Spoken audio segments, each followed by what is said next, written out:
I just have no idea where to start with this. It's everyone's friend, it's Tyler. It's everyone's friend, it's Tyler.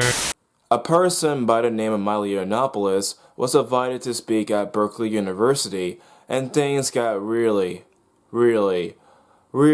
escalated. As a liberal, I personally condemn every single last action that happened at Berkeley. Not a single person who's invited to a university should have that kind of treatment whatsoever. In my opinion, if people were to be invited at a university, they should be allowed to speak their mind. For the case of Milo Yiannopoulos, he's not really that popular among students. He was an anti-social justice, anti-feminist type. However, he does not deserve that stuff to happen to him or any of the staff at the university. It's my humble opinion that people should not be allowed to have safe spaces or trigger warnings or any of that junk. I will defend a person's right to protest, but will not defend any kind of rights whatsoever.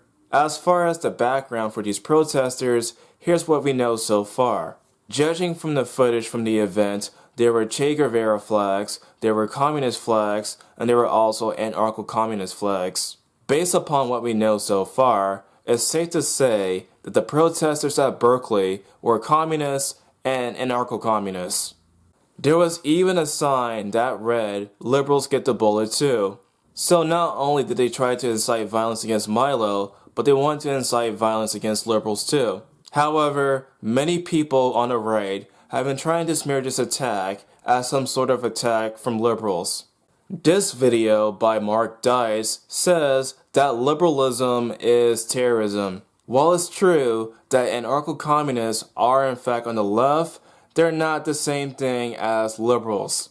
Also, what happened in DC wasn't a byproduct of liberals, it was a byproduct of the anarcho-communists. By that very line of thinking, I could probably smear the entire right as terrorists due to Islamic terrorists. Look, I understand your frustration. I myself am fucking frustrated.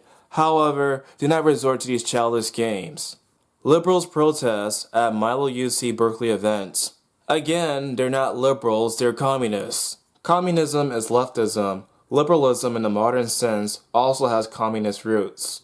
If a person happens to be a communist, they're not really that liberal at all. Although I'm pretty upset at the straw man, I am nowhere near as upset as the liberals who call for the violence. Wake up and join the resistance. Once the military is with us, fascists get overthrown. Mad King and his handlers go bye-bye. Fuck you. Just fuck you. Punch Nazis. Right when your college invites a Nazi. Set it all on fire. In case of doubt, study history. Because violence is just definitely the best answer to things. Just punch anybody that deem a Nazi, that's going to help things out. When over 1,000 people protest at a Nazi guest appearance on campus, try listening to what they have to say, Donald Trump. That's right. Fusion is trying to justify the violence on Berkeley. This is just so messed up.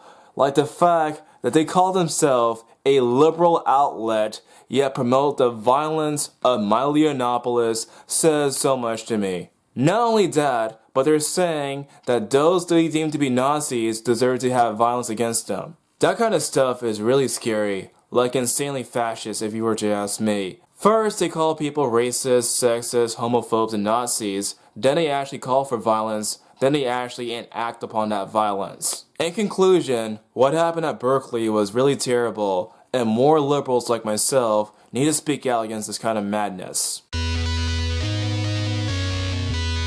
It's everyone's friend, it's Tyler. He's your only black friend, so he's your best black friend.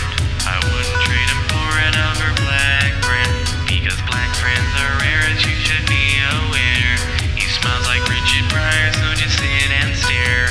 It's everyone's friend, it's Tyler. It's everyone's friend,